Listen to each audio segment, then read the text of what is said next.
to India Global on NDTV World. I am your host Rica Roy. Over the next hour, we'll get you all the global news that impacts India. First up, here are the headlines. India's Foreign Secretary Vikram Misri meets Wang in Beijing. China and India should work for mutual ties, say Wang. External Affairs Minister Jaishankar to visit UAE from January 27 to 29. IMEC, Gaza truce. Strengthening ties are all in focus. US-Colombia showdown over deportations. Colombia backs down after Trump tariffs a threat. Indian origin Canada MP barred from PM race. Legitimacy of Canada PM race is under question, says Chandra Arya. Ex-IMF Director Surjit Bhalla on India-US ties.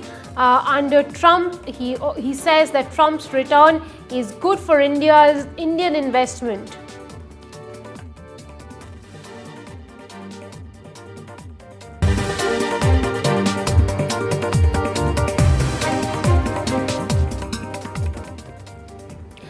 Welcome, and here's the top story. In an effort to further restore ties, India's Foreign Secretary Vikram Misri is in Beijing, where he met Chinese Foreign Minister Wang Yi, with talks focusing on implementing the consensus on the Ladakh border issue, strengthening bilateral dialogue and enhancing political, economic and people-to-people relations.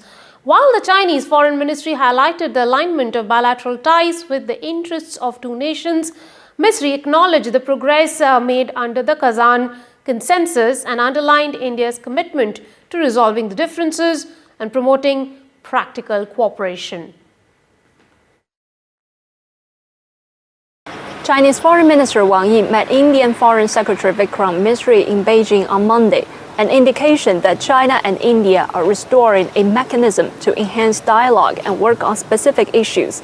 The resumption of this bilateral mechanism flows from the agreement at the leadership level to discuss the next steps for India-China relations, including the political, economic and people-to-people domains. 当然是我们在龙年接待的最后一批客人。 You are the last delegation of foreign guests we are receiving, but I believe that they will signal a new beginning. Welcome again. I wish you success in your consultation. I believe that you and your counterpart will reach common understandings which will help recover and improve our bilateral ties. We are on our way to stabilizing the relationship.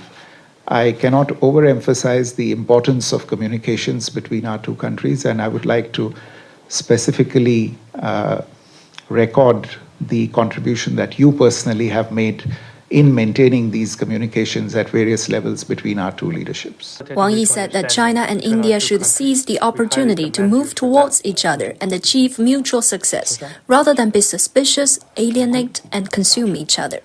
Vikram Misri agreed that the two countries should properly manage and resolve differences and promote the restart of practical cooperation in various fields. He said that India is willing to celebrate the 75th anniversary of the establishment of diplomatic relations and to fully support China's work as the SCO chair. Data shows that China overtook the US as India's top trading partner in the 2024 fiscal year, with the value of bilateral trade reaching over $118 billion.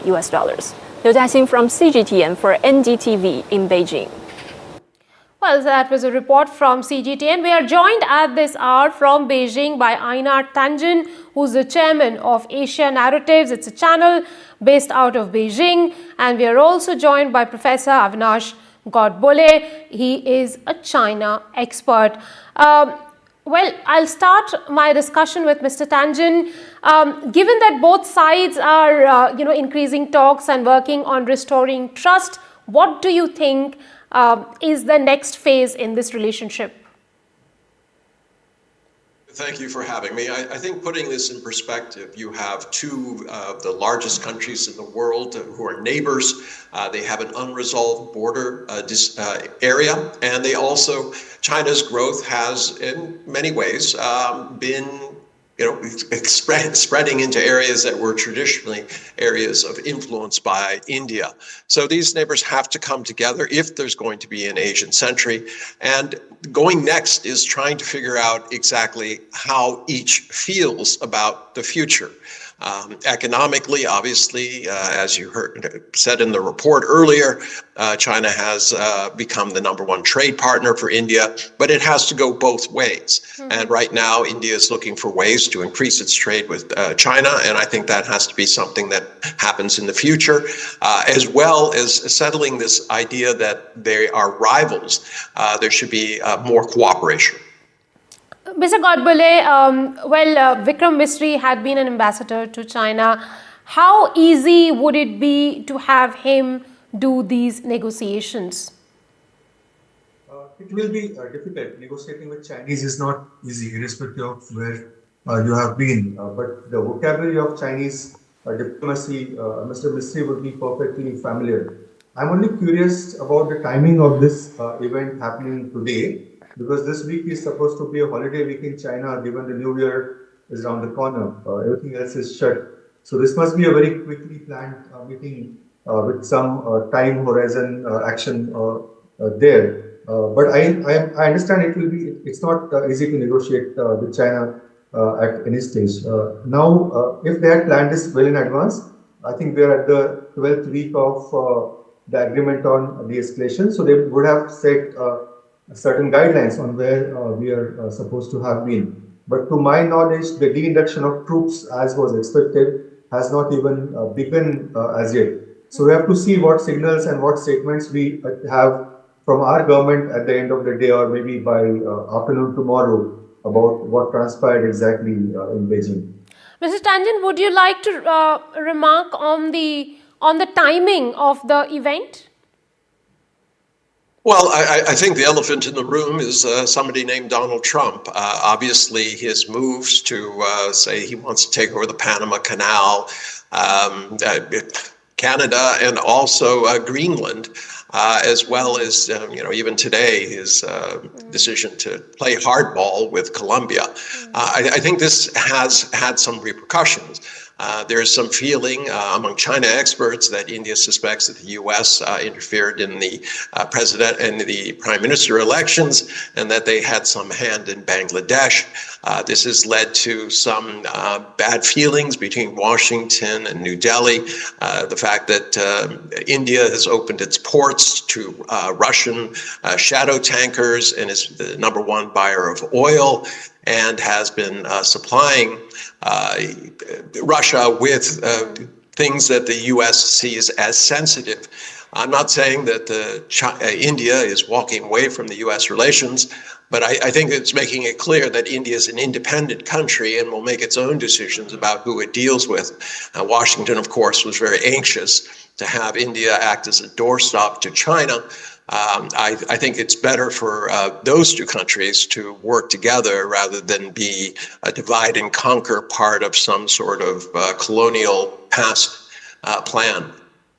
Mr. Godbole, Trump will insist India to be more proactive inside Quad, giving it a more military bent. How will this impact ties with Beijing?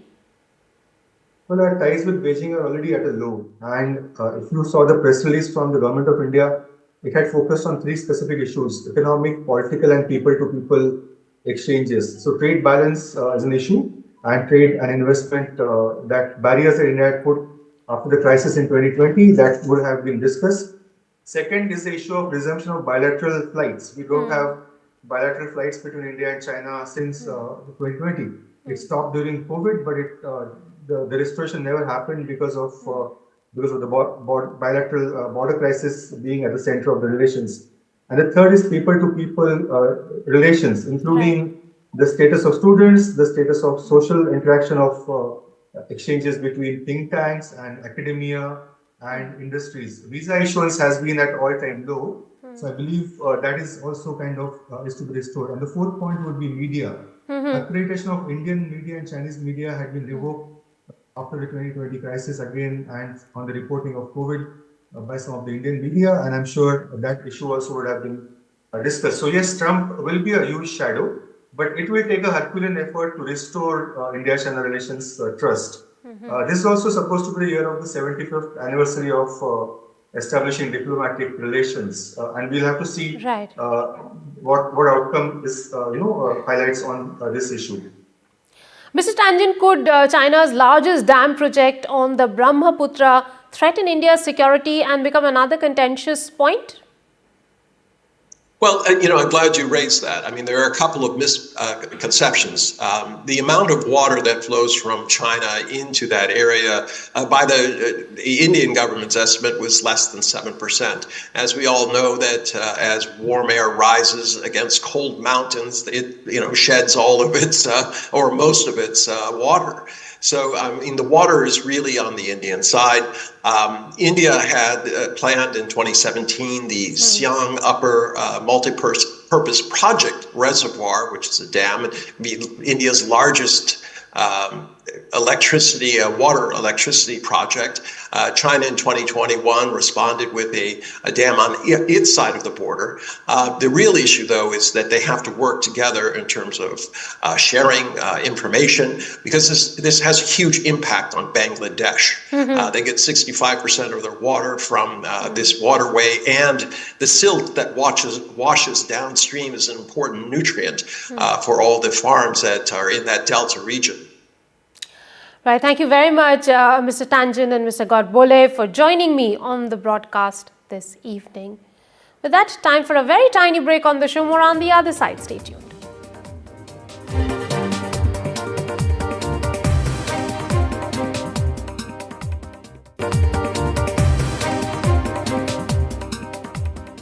Pushing India's outreach to the Gulf, Foreign Minister Jaishankar began a 3-day visit to UAE to further enhance India's competitive strategic partnership with the influential Gulf nation. This will be Jaishankar's 11th visit to the nation since 2019 and comes weeks after the UAE Crown Prince visited New Delhi. During Jaishankar's trip, the two sides are also expected to review the situation in Gaza following the coming into force of the ceasefire deal between Israel and Hamas. I'm joined by my colleague Mohammad Ghazali for more on this story. Ghazali, what will be the focus of the visit of Mr. Jaishankar? See, right now the ultimate focus which appears to be during this trip would be the current ongoing situation in Middle East, particularly the ceasefire which has been achieved between Israel and Hamas in Gaza Strip, and the humanitarian situation there, because India is also one of the stakeholders which has been providing constant aid to not just Gaza Strip or people in Gaza Strip, but it also has been providing aid to people in Lebanon, with whom Israel had a ceasefire as well. So it appears now that in this particular situation, India will try to have an update on the ongoing situation in Gaza, because the stakeholders there are also discussing that how Gaza should be rebuilt. Mr. Trump has given a very, what the Arab leaders are calling a very outrageous plan, because Mr. Trump was quoted saying that perhaps he wants the residents of Gaza to either be shifted to Egypt or Jordan or any other Middle Eastern country. Indonesia was also under discussion, which the Arab countries have sort of rejected the plan. So Dr. Jaishankar being there will certainly be made aware of, or he will try to get to know things about the updated situation in Gaza. Besides that, UAE also happens to be one of our key partners in Middle East. It is also one of our largest trading partner. And more importantly, the IMEC corridor, the India, Middle East, Europe corridor, European corridor, which was an ambitious plan conceptualized during the G20 when it was held in India. UAE happens to be the first stop or first leg of that entire project, but it all came to a halt after October 7, 2023, when the war broke out between Hamas and Israel. And now perhaps since the ceasefire has been achieved in that region, India will also try to discuss that with UAE, because both are stakeholders of that project. That project has to start from India. India will also be involved in laying the largest rail network in that desert region in the Arab region there, and UAE being one of the first leg of the project. So all these developments are connected to each other, and that is what perhaps will be discussed when Dr. Jaishankar will be there for the next 3 days in UAE. Right. Thank you very much, Ghazali, for getting us all those details. At this hour, I'm also joined by Dr. Shubhra Chaudhary, founder of Middle East Insights platform. Dr. Chaudhary, this is Jaishankar's 11th visit. Why is India constantly reaching out to the Middle East? India has to reach out to the Middle East, most of the countries. In fact, in UAE, we have 3.5 million diaspora, massive amount of remittance. At the same time, I agree with Ghazali sir in respect to IMEC, but I2U2 and the emancipation of Abraham Accords are also in the line in terms of how Trump is going to further create financial, economic, social cohesion within the Middle East for Israel in the coming days. It is supposedly in talks that Trump will meet Bibi, Benjamin Netanyahu, in the mid of February. Defense Secretary of US Pete Hegseth, he was the first call that he made after being sworn in was to Netanyahu. Now, turning to why it is important for India. UAE is a partner for IMEC, but UAE is also a partner in the BRI. So from Middle East and the Indo-Pacific, India has to play a very, very delicate balance of maintaining the status quo, but at least at the same time having a dehyphenated approach towards its own foreign policy. Dr. Jaishankar, in his recent visit in Spain, mentioned that there are very few countries, which I completely agree with. There are very few countries in the world that can actually talk with both Iran and Israel or talk with both Russia and Ukraine. That brings India to a very unique platform. At the same time, UAE is very dependent on us in terms of food security. Right.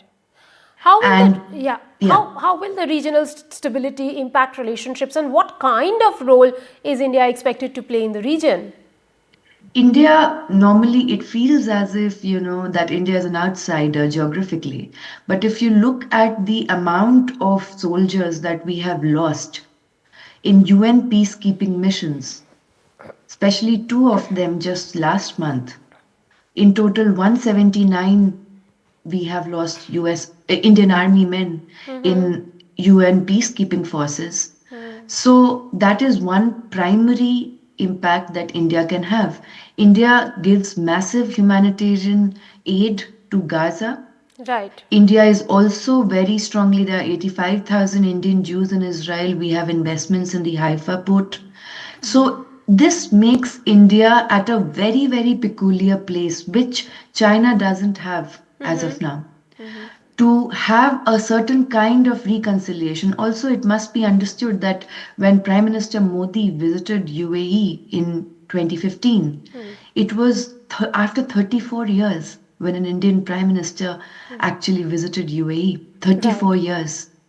So our foreign policy in the Gulf is very important. At the same time, we should have a look at Prime Minister Modi went to Kuwait. Now, Kuwait and UAE are having very strong bilateral dialogues. In fact, February 3rd is designated as in Kuwait UAE Day. That is very important if you look at the trail of the visits that we are doing. At the same time, Paytm is also looking to start off in UAE, in Singapore. Recently, we also had 40 Indian women entrepreneurs receiving training in UAE. And Dr. Jaishankar is going to speak at Abu Dhabi at the Raisina Hill Dialogues. There's a massive leverage that India has in terms of the non-aligned, yet a multi-vector approach that we can adopt. And most of the Middle East countries cannot ignore it anyway. Right. Thank you very much for getting us all those details. We'll, of course, closely track the region with you.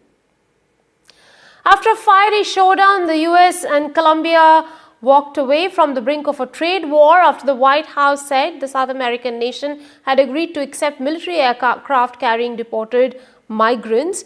US President Donald Trump had threatened tariffs and sanctions to Colombia to punish it for earlier refusing to accept military flights carrying deportees as part of his sweeping immigration crackdown.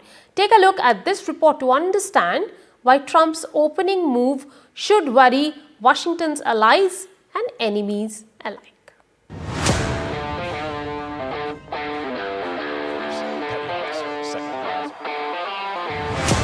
The golden age of America begins right now. Less than a week back in the White House, and US President Donald Trump has already taken on his first trade war with an unlikely suspect, Colombia, one of Washington's close allies. In a forceful move, President Donald Trump threatened the South American nation with tariffs and visa sanctions after Colombian President Gustavo Petro barred two US military deportation flights from landing in the country. In a post on Truth Social, President Donald Trump announced that President Gustavo had denied two flights with who he called illegal criminals to land in Colombia, jeopardizing US national security. As punishment, Trump vowed swift and punishing retaliation, imposing tariffs on all Colombian goods and more. The US president cracked down against Colombia, ordering a 25% tariff that would be raised to 50% after 1 week on all goods coming into the US from Colombia. He also announced a travel ban and immediate visa revocation for Colombian government officials and their allies, visa sanctions on Colombian authorities and their relatives, and enhanced customs inspection on travelers and cargo from Colombia.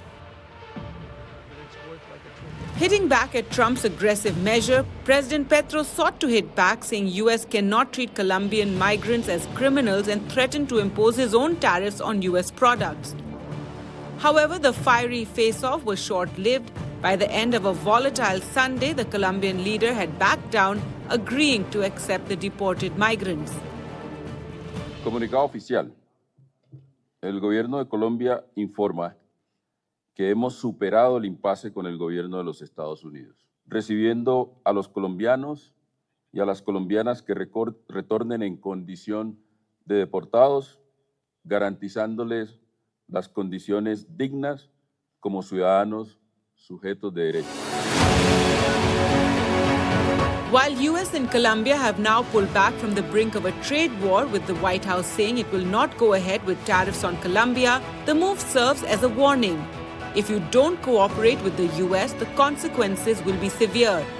US allies and adversaries alike must be prepared, because from the looks of it, this is just Trump's opening move.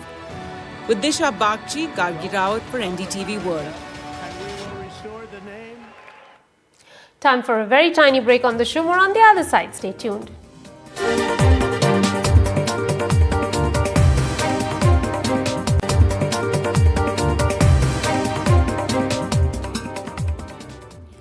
Welcome back. Indo-Canadian MP Chandra Arya has been barred from participating in the race to select the next leader of the ruling Liberal Party. In the wake of the communication from the party, the three-term MP said the decision raised questions about the legitimacy of the leadership race. In fact, Arya was aiming to run to be the next Prime Minister of Canada after PM Justin Trudeau announced his decision to resign. The Liberal MP had promised to lead a small, more efficient government to rebuild the nation and secure prosperity for the future generations. Arya, who was the first to announce his candidacy to replace Prime Minister Trudeau, said he is waiting on official communication from the Liberals and is considering his next steps.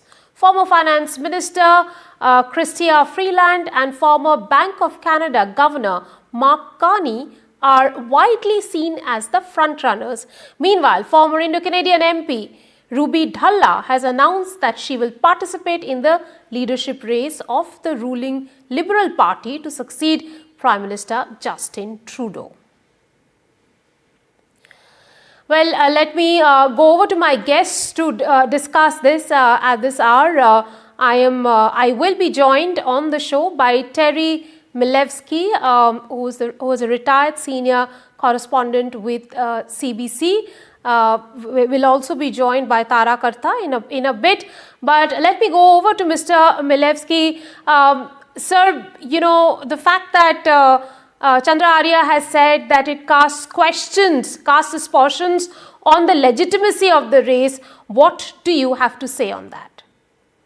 Well, he's, in a way, this is a rather unfair way to do it, to kick him out of the race without giving reasons. But I assume that during the course of the day, it's still early morning here in Ottawa, that those reasons will be communicated by the party. At least they better be, otherwise they'll look pretty silly.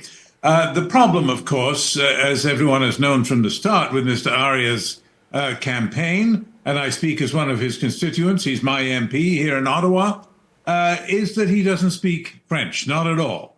And that is an essential element for anyone running, for any party leadership in Canada. People were very surprised that he ran. Not only did he run without speaking French at all, but he went on the CBC and said that he didn't think that that was important to people in Quebec. Well, that's nonsense, of course. The Quebecers have been fighting to maintain their language as one of Canada's two official languages for decades now, and they have succeeded in establishing that nobody's going to run and win if they don't speak French. So he could only have hogged airtime, taken time away from more prominent candidates that the party is trying to promote as a potential prime minister, a winner in the next election, some way of pulling the fat out of the fire and getting the Liberals back on track to get re-elected, but they didn't want airtime and attention being bled away from the leading candidates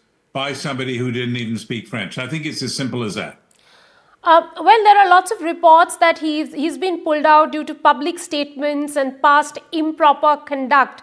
Would you say not speaking French and then, going to television channels and other media platforms and claiming that he isn't fluent with French is something that will be considered as improper conduct by the party?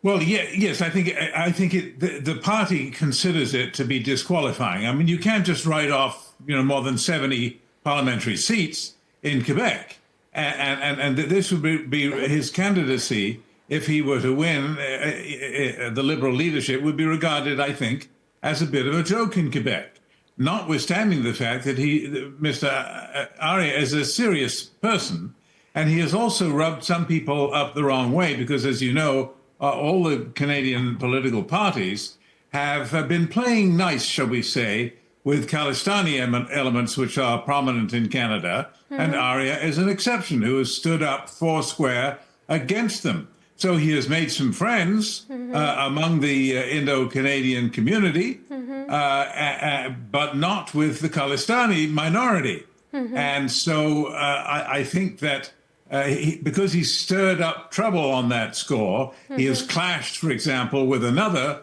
fellow Liberal backbench MP, Suk Dhaliwal, who is at present peddling an absurd petition trying to get Parliament to blame India for blowing up Air India Flight 182 in 1985, the Kanishka bombing. And Chandra Arya would have none of it. He stood up against that. And so I think he's antagonized some people in the party who want to keep the alliance with the Khalistanis going and don't want to talk about it too much. Mark Carney has received public support from 52 Liberal MPs compared to 26 for Chrystia Freeland. Do you think he is in a pole position right now? Yes, I think that you can tell from that. It's a very new race. It's being run on a very accelerated schedule. And for people to be flocking to his side suggests that he's going to run away with this and that Chrystia Freeland is simply considered to be too close to Trudeau. If this is to be a change election, which is what most people say, the pollsters all say that the voters want it, they're looking for change. They don't want somebody who has been so closely allied with Justin Trudeau, notwithstanding that Chrystia Freeland has been saying that she's new and she's different and she's going to lead the change. Well, she's been joined at the hip to Trudeau ever since the Liberals were elected in 2015. She's been the Minister of Everything. She's been his Deputy Prime Minister, his Foreign Minister, Finance Minister, you name it. She's been the Minister of Everything and a very valued member of the government, always seen at Trudeau's right hand. So people don't want that. They want to turn from that. So they want an outsider, and Carney is running as a real outsider, not a fake one. Mr. Milevsky, do you think Ruby Dhalla can shake up the Canada PM's race? I doubt it. I think that she's looking for attention, as Mr. Arya was, as politicians do. a lot of people do run in order to get some FaceTime on TV. You know, backbench members of parliament or former members of parliament don't get much attention. And this is one way to do it. And that's one reason why the party has said no to Mr. Arya, poor fellow. You know, as I said at the beginning, it's not necessarily fair, but who said politics has to be fair? I think Ruby Dalla is certainly a credible candidate, but I think that she's going to be in it mainly to position herself for the next election. Mr. Milevsky, I barely have time for one last question. Let me ask you, is Donald Trump's tariff threats shaping this race for Prime Minister's office? To some degree, yes. There's no doubt about it. Because all of the parties are seized with this. What are we going to do? This could devastate the Canadian economy if he goes all the way. And even those who say, no, it's just about, you know, this is typical Trump. His bark is worse than his bite. And he's not going to go all the way. And he'll only beat us up a little instead of a lot. So what they're looking for is a firm stand. The Canadians are pretty well united, the polls say, around the idea which all the candidates espouse, that we've got to retaliate with dollar-for-dollar tariffs, aiming to hit the Americans where it hurts, in districts where Mr. Trump's donors and supporters and cabinet members live, to make sure they feel the pain, because a lot of the pain from these tariffs is going to fall on the Americans. And what kind of ties will really India be looking to have with Canada when its new Prime Minister comes in? Well, I mean, I think there's room for a cooling of tensions between India and Canada. I think there's room now, you know, taking the Modi-Trudeau, there you see them pretending to be getting along when you and I both know, no, they didn't get along one bit. The absence of Trudeau is certainly going to lower the temperature. I don't think it means that there's going to be a solution. I don't think it means that Canada is going to withdraw, even if it could. The police allegations, and they are allegations by Canada's federal police force, the Royal Canadian Mounted Police, not by politicians. They're not politically engineered. The charges that the Modi government was involved in the murder of a Canadian citizen, Hardeep Singh Nijjar, in 23. I don't think that's going to disappear, but I do think the two sides may find a way to talk again and perhaps to restore, to some degree, their diplomatic relations. I hope so. And then that way lies a way forward to perhaps a negotiated solution.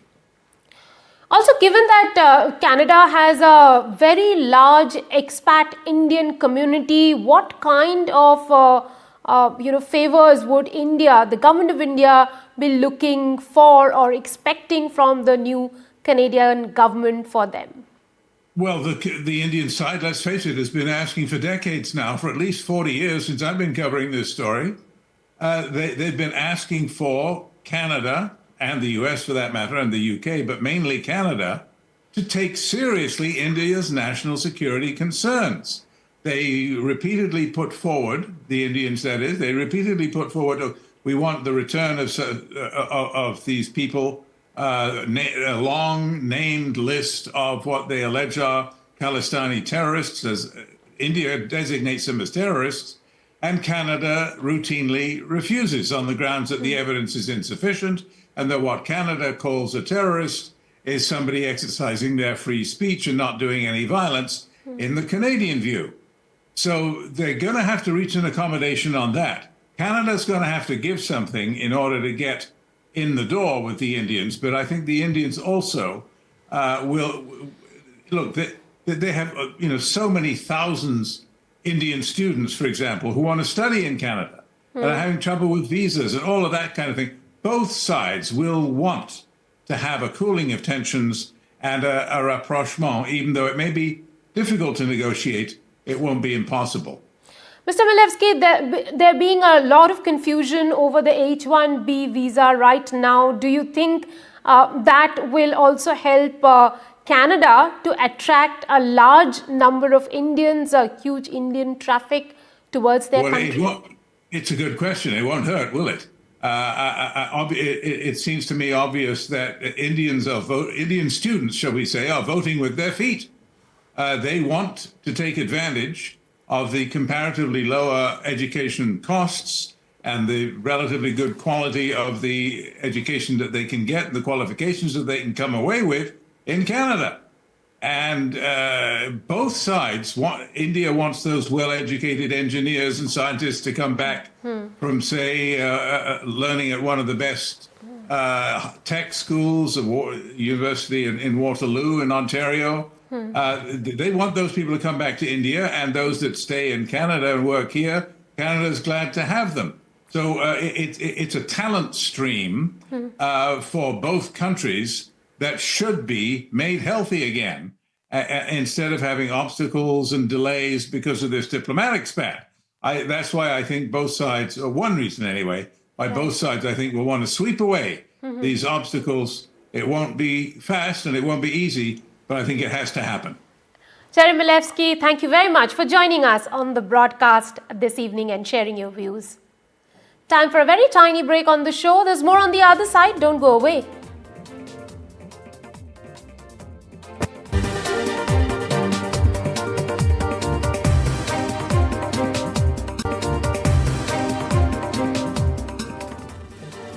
Welcome back. Tens of thousands of Palestinians streamed into the most heavily destroyed part of the Gaza Strip on Monday as Israel lifted its closure of the north for the first time since the early weeks of the 15-month war with Hamas, in accordance with a fragile ceasefire. Under the ceasefire agreement, they were allowed to enter via two north-south highways crossing the Netzarim corridor, an Israeli military zone. The opening was delayed for 2 days over a dispute between Hamas and Israel, which said the militant group had changed the order of the hostages it released in exchange for hundreds of Palestinian prisoners. I'm joined by Melissa Weiss, Executive Editor at Jewish Insider, for more on the story. Melissa, this is a pretty significant moment for the Palestinians to cross over through the northern border. A part, it seems, have been heavily destroyed, isn't it? Yeah, which is, essentially what happens when a group such as Hamas has been given 15 years to build a really developed infrastructure in which, homes and hospitals and schools and UN facilities have all been turned into to military installations. And so the people of North Gaza are returning to an area that will have to be rebuilt, likely with the support from a number of Arab countries that are likely to pledge support for the rebuilding of Gaza in an eventual day after scenario. Melissa, we are playing out those pictures of migration right now. Seems thousands and thousands of people are crossing over. Where are they going? Where are they going to stay? It's a very good question, and it is something for the all of the different countries that are going to be playing a role in the day after to figure out. It is likely that they will not be staying in the long term in this area until there is housing, until there are structures that are being built. Some are returning to their homes to retrieve their belongings. Others will go and set up temporary shelters. So the rebuilding will take quite a long time. And remember, the war is not over. This is a temporary ceasefire in the hope that we are eventually getting to the end of this war, but the war is not over. And what does it really mean that the Israeli forces are still in that territory that we are seeing right now, hundreds and thousands of Palestinians returning home? It means that we are in phase one of a three-phase deal. As a part of phase one, the Israeli military is not fully withdrawing from Gaza. Remember, this takes goodwill on both sides, and what we've seen repeatedly over the last week and a half is that Hamas has violated the terms of the agreement. First, in not providing the hostages who were supposed to be released per the terms of the deal, and now in not providing a list of who is alive and who is dead to the Israeli authorities. The ball is really in Hamas's court. If they want this war to end, like the Palestinians do, like many Israelis do, they can abide by the terms of the agreement. Melissa, it's an interesting phase in the history of the world and the history of the region, because often we talk about migration.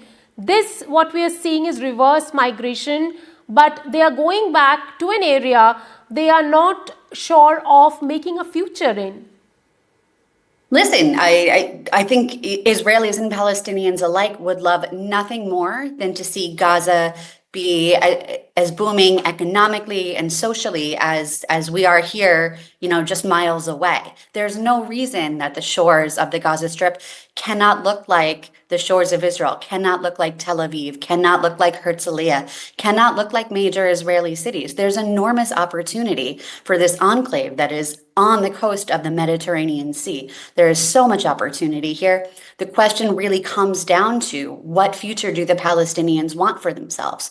And when you think about it that way, Hamas, which is still the government in Gaza, continues to pledge to wage war against Israel. And I think that as long as you have a government that is committed to waging war against a neighbor, then Palestinians aren't going to be able to reap the benefits of this beautiful land and to build on it and to be prosperous. And so it's really a question of what the Palestinians want for their future. And if they want a future that is economically booming, if they want a beautiful coastline, if they want tourism, if they want their children to thrive, there's a really easy way of going about that, and that is moving beyond a government that is controlled by a group that does not want those things.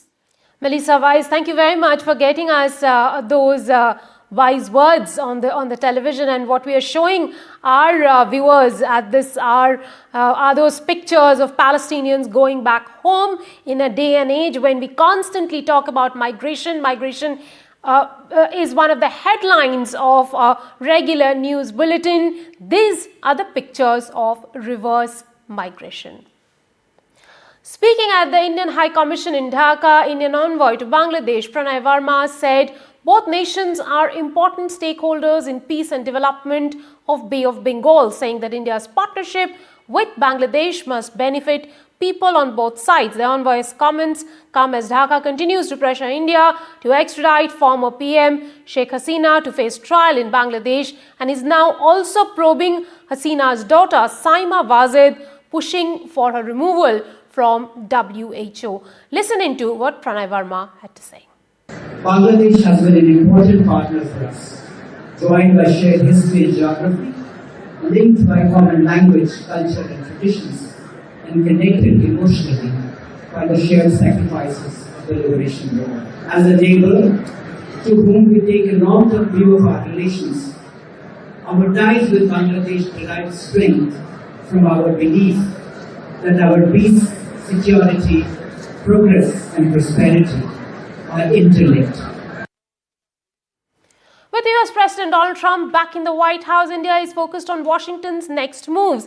NDTV's Gauri Dwivedi spoke to former IMF Director Surjit Bhalla on where India-US ties are headed under Trump 2.0. Listen in. How do you see the US-India business relationship given Donald Trump is now in power? He's known for striking deals. He has a very favorable view of India. Where do you see that going, and what kind of a transformation it could mean from an economic point of view for India? I think I have commented on this before, and I think it can only be good for India. Let me explain why Trump will be good for much of the reasons that you've said. Is that he's transactional. We are transactional. India is transactional. Every country is transactional. And it's not that Trump has ideas to increase India's growth rate, to increase India's investment, to better India's infrastructure. Okay? He doesn't. But, there's an old line, the fault, dear Brutus, is not in our stars, but in ourselves. And that's where, because of that pressure, we will be able to do the right thing. And the right thing is not unknown. It is You've got to open up investment. Okay, so already you must have seen in the news this morning, he put on a 25% tariff on Colombia and then reached a deal with them. So that no longer is going to be the case because they reached a deal on illegal immigrants, they illegal have to go, immigrants. yes. And we've already reached a deal Yeah. with them on illegal immigrants. But I think the India issue will have to do a little bit more than agreeing on illegal immigrants. Remember that 2019, when Trump was there, our trade deals got distorted because, or didn't happen with the US, because of tariffs on Harley-Davidson. We refused. कि भाई हम भी motorcycle बना सकते हैं. ठीक है भाई, बनाओ. So I think that's where.